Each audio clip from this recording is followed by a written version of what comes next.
Bana watazamaji na wasikilizaji, hii ni KC1 na leo tunakuonesha ufugaji wa nguruwe, jinsi gani nguruwe wanavyokula, na ukiangalia ni walaji wazuri sana. Lakini kama unavyojua ufugaji wetu wa Afrika ndio hivyo. Ufugaji wa Afrika siku zote una mambo mengi. Utafurahishwa na ulaji wa nguruwe. Lakini kama unataka kujua kiundani zaidi, waangalie nguruwe hao ni wazuri kabisa.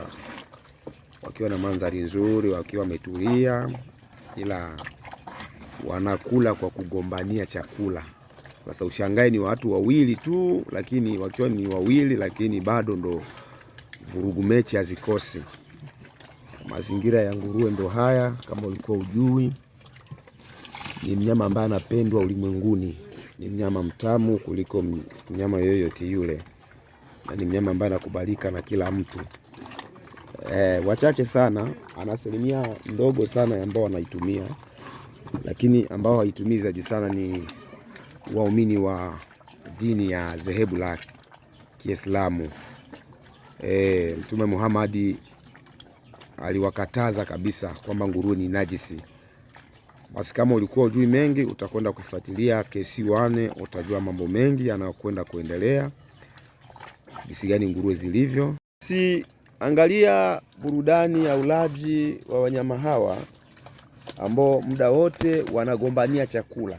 Na nguruwe kama hujui ni mnyama mwenye mafuta mengi, na inasemekana kwamba hawezi kusumbuliwa na nyoka yoyote yule. Hawezi kusumbuliwa na nyoka yoyote yule.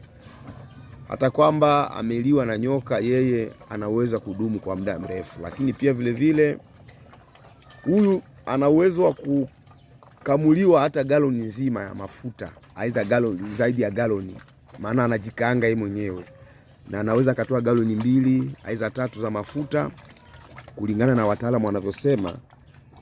Ni mnyama ambaye anashikilia rekodi ya kuliwa ulimwenguni. Mnyama wa pili kupendwa ulimwenguni ni mbuzi. Kwa hiyo ni wanyama ambao wanaonekana kuwa ni ghali zaidi, na kondoo kiwemo ndio ambao at least wanashikilia rekodi ya kuliwa sana, kwa sababu ubora wa nyama zao ni kwamba unakula nyama yenye ladha. Ng'ombe mara nyingi sana walio wengi hawaipendelei kwa sababu ya uartifisho wake. Kwanza nyama ni ngumu, pia vile vile ina wasilimia wa mnyama mzima kuwa nyama nyekundu. Lakini pia vile vile mbuzi nao ni nyama nyekundu, lakini sio kama vile ng'ombe. Hivyo wataalamu wanashauri sana. Kuna wale ambao wanaumwa tuseme kwamba vile sukari, wengine wanatumia nyama nguruwe wanakula, sijui kama ndio inasaidia kitu gani, lakini inakatazwa sana kutumia nguruwe kwa wingi sana, kwa sababu kwamba wanadai kwamba minyoo, ana baadhi ya minyoo ambayo haifi kwa haraka hata kama amekaangwa. At least kula kwa uchache, ina maana kwamba unaweza ukala tu robo kilo, sio umalize mtu mmoja ukamaliza kilo nzima, kesho tena ukala.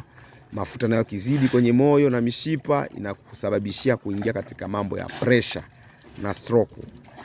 Basi mtazamaji na msikilizaji, hii ni KC1 ambayo tumekuletea 1 2 3 ya mambo ya mnyama anaitwa nguruwe. Baada endelea kusubscribe na kucomment na kushare linki. Hii ni KC1.